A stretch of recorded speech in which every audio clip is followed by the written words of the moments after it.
جادلہم باللتی ہی احسن۔ مسئلہ، اگر کوئی عالم دین کسی دوسرے عالم دین کی کسی بات کو رد کرے یا مناظرہ کرے یا جرح و تعدیل کرے تو اسے وجادلہم باللتی ہی احسن، یعنی مجادلہ بھی حسن ترتیب اور حسن اخلاق کے ساتھ ہو، اور اس پر عمل کرنا فرض ہے، اور رد کی جانے والی بات کو سند اور متن کے ساتھ بیان کرے۔ تنبیہ، تقریر اور تحریر کے ساتھ اقتباسات پر اپنا موقف قائم کر لینا اور اسی پر فتویٰ دینا غیر درست اور ناجائز ہے۔ مزید برآں صحابہ رضی اللہ عنہم حضور کی اس حدیث سے بھی آگاہ تھے کہ کثرت حدیث سے پرہیز کرو، اور جو شخص روایت کرے وہ سچی روایت بیان کرے۔ مناظرے کے احکام، اگر کوئی عالم دین کسی دوسرے عالم دین کی بات پر رد کرے یا مناظرہ کرے یا جرح و تعدیل کرے تو اسے وجادلہم باللتی ہی احسن، یعنی مناظرہ اور مجادلہ بھی حسن ترتیب اور حسن اخلاق کے ساتھ ہو۔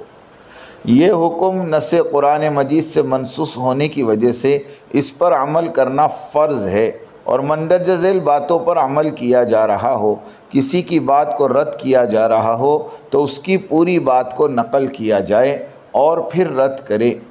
نمبر 2، اگر بات حدیث نبوی سے متعلق ہو تو باقاعدہ حدیث کی سند اور اس کا متن بیان کیا جائے اور پھر اس پر کلام کرے۔ نمبر 3، کسی شخص کی تقریر اور تحریر کے اقتباسات پر اپنی رائے قائم کر لینا اور اسے اپنا موقف گرداننا نہایتی علمی بد اخلاقی ہے اور حدیث نبوی کے ساتھ علمی خیانت ہے۔ مفتی ابوالقاسم صاحب کی تقریر، اس مہینے 1 فروری میں مولانا سعد صاحب کی بھوپال والی تقریر کے رد میں مفتی ابوالقاسم صاحب دامت برکاتہم نے جو تقریر کی اور مولانا سعد صاحب پر قدغن کیا وہ غیر درست ہیں، اس لیے کہ اس تقریر میں 2 باتیں غیر علمی اور غیر منطقی ہے۔ نمبر 1 بات تو یہ ہے کہ مفتی ابوالقاسم صاحب نے درس بخاری شریف کے دوران جو تقریر فرمائی کہ حضور صلی اللہ علیہ وسلم کے گھرانوں میں 2 مہینے تک چولہا نہیں جلتا تھا، حالانکہ مولانا سعد صاحب نے اس حدیث کو بیان ہی نہیں فرمایا۔ ان کا بیان تو جمع بین التعلیم والکسب والی روایت پر تھا۔ یہاں مفتی ابوالقاسم صاحب سے سہواً یا عمدن خطا ہوئی ہے۔ دوسری بات یہ کہ مولانا سعد صاحب نے جس روایت کو بیان ہی نہیں کیا اس روایت کی بابت تحریف معنی حدیث کا الزام لگایا گیا، جو سراسر زیادتی اور ظلم بہتان ہے۔ مولانا سعد صاحب نے بیان فرمایا، صحابہ اپنی محنت سے حاصل کردہ اموال اور اشیاء سے حضور کے گھرانوں کی خدمت کرتے تھے، یعنی جلانے کی لکڑیاں، میٹھا پانی، غلہ، پکا ہوا اور بغیر پکا ہوا گوشت ازواج مطہرات کے حجروں کے سامنے لے جا کر رکھتے تھے۔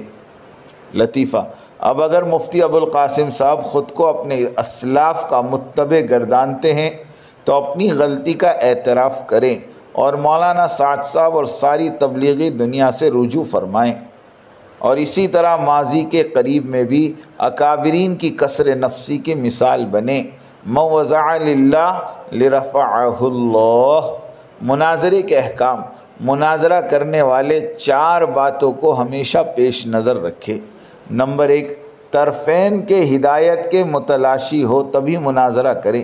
نمبر 2، دوران گفتگو طرفین ایک دوسرے کا اکرام ملحوظ رکھیں، یعنی چیخ پکار، گالی گلوچ، تمسخر، تضحیک سے اجتناب کریں۔ نمبر 3، بات ٹھوس کتابی دلائل پر مبنی ہو، عقلی دلائل پر نقلی دلائل کو ترجیح دے۔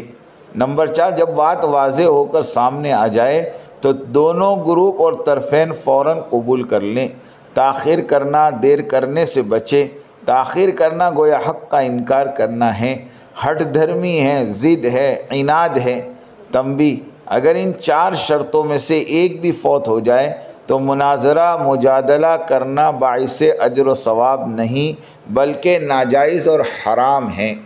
آپسی اختلافات کا حل، یا ایھا الذین آمنوا اطیعوا اللہ و اطیعوا الرسول و اولی الامر منکم۔ اے ایمان والو، اللہ کی اطاعت کرو اور رسول کی اطاعت کرو اور حاکم کی اطاعت کرو۔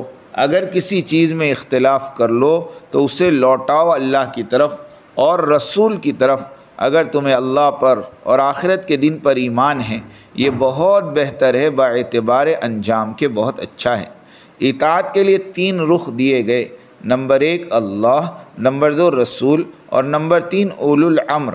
اطاعت میں تینوں کو ملحوظ رکھیں گے، لیکن اختلافات کو دور کرنے اور سلجھانے کے لیے اولو الامر کی شق کو محذوف کر دیا، یعنی کاٹ کے رکھ دیا، اس لیے کہ اولو الامر میں امیر، حاکم وقت، مرشد، پیر، علماء، مشائخ، والد، استاد سب شامل ہیں، اور یہاں ان تمام کی نفی کی جا رہی، یعنی اس شک کو اگڑا کر رکھ دیا۔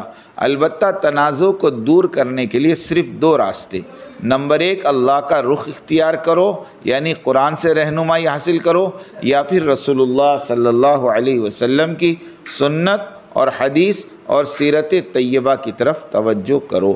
خیر الحدی حدی محمد صلی اللہ علیہ وسلم۔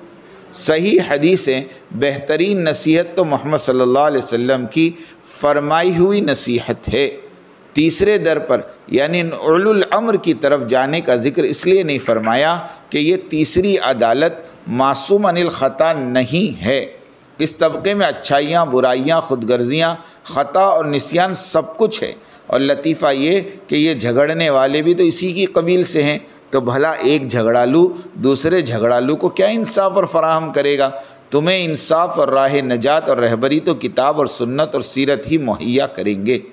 اختلافات سلجھتے کیوں نہیں ہیں؟ اختلافات سلجھانے کے لیے ہم لوگ کتاب و سنت اور سیرت کی طرف کم اور انسانوں کی طرف زیادہ مائل رہتے ہیں۔ یہ نہیں دیکھتے کہ اللہ اور اس کے رسول کیا کہہ رہے ہیں، بلکہ یہ دیکھا جاتا ہے فلاں کیا کہتا ہے، فلاں کیا کہتا ہے۔ لوگوں کے فرمان کو اور ان کے فیصلوں کو ہم ضرور لیں گے، مگر ایک شرط پر کہ وہ یہ کہ اگر ان کا فرمان اور ان کا عمل کتاب اور سنت کے موافق ہو تو اسے لیا جائے گا، ورنہ نہیں۔ لیکن ہمارے معاشرے میں کتاب اور سنت اور سیرت کو دوسرے نمبر پہ رکھا جاتا ہے، جس کی وجہ سے مسائل سلجھنے کے بجائے الجھ کر رہ جاتے ہیں۔ حضرت نانوتی کا زہد اور تقوی، سب خدمات دینیہ کے باوجود حضرت بے نام اور بے شہرت رہنے کا داعیہ رکھتے تھے۔ فرماتے تھے کہ میں اس حال میں رہوں کہ کوئی مجھے نہ جانے، مجھے نہ پہچانے۔ فرماتے تھے کہ جانوروں کے گھونسلے ہوتے ہیں، میں یہ تمنا کرتا ہوں کہ میرا ٹھکانہ بھی نہ ہو، اور کبھی روتے ہوئے فرماتے کاش کوئی میری ہوا بھی نہ پاتا اور مجھے کوئی بھی نہ جانتا سوائے اللہ کے۔ حضرت نے واز گوئی سے ہمیشہ بچنا چاہا، نہ ہی کبھی پڑھانا چاہا، لیکن اس مرد قلندر سے سارا ہندوستان ہی نہیں بلکہ بیرون ہند بھی علوم کے پڑھنے پڑھانے کی سنت انہی سے زندہ ہوئی۔ اللہ کرے ہمارے اس گہوار ہدایت دارالعلوم دیوبند کو پھر سے وہ مفکرین اسلام اور دردمندان امت خیر الانام عطا ہو، جو اپنے قیل و قال میں، علم والعمل اور حال میں اپنے شیخ اور مرشد نانوتی قدس سرہ کے نقش قدم پر چلنے والے، اپنے ادارے کی روایات کو ہر حال میں باقی رکھنے والے ہوں، اور وسعت قلبی کے ساتھ ملت کی رکھوالی کرنے والے ہوں۔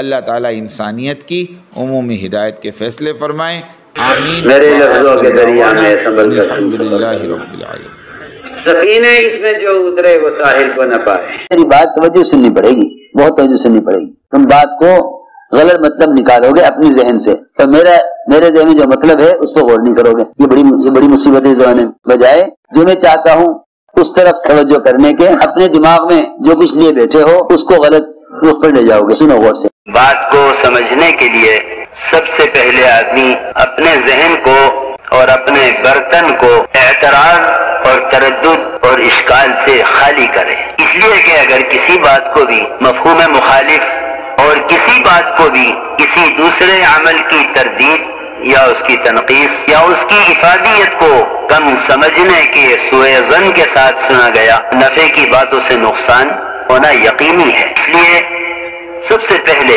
ہم اس کی نیت کریں، پوری بات سنیں گے، آگے پوری بات نقل کریں گے۔ آدھی سننا یہ بھی دین دعوت کے لیے ناقص، اور آدھی بات کا نقل کرنا یہ تو بڑے فساد کا ذریعہ ہے۔ اس لیے بہت توجہ کے ساتھ بات سننی ہے۔ اور اگر آپ نے ابھی تک ہمارا چینل سبسکرائب نہیں کیا تو فوراً سبسکرائب کیجئے، ساتھ ہی بیل آئیکن پر کلک کریں تاکہ مزید آنے والی ویڈیو ہیں وہ آپ کو وقت پر ملتی رہیں۔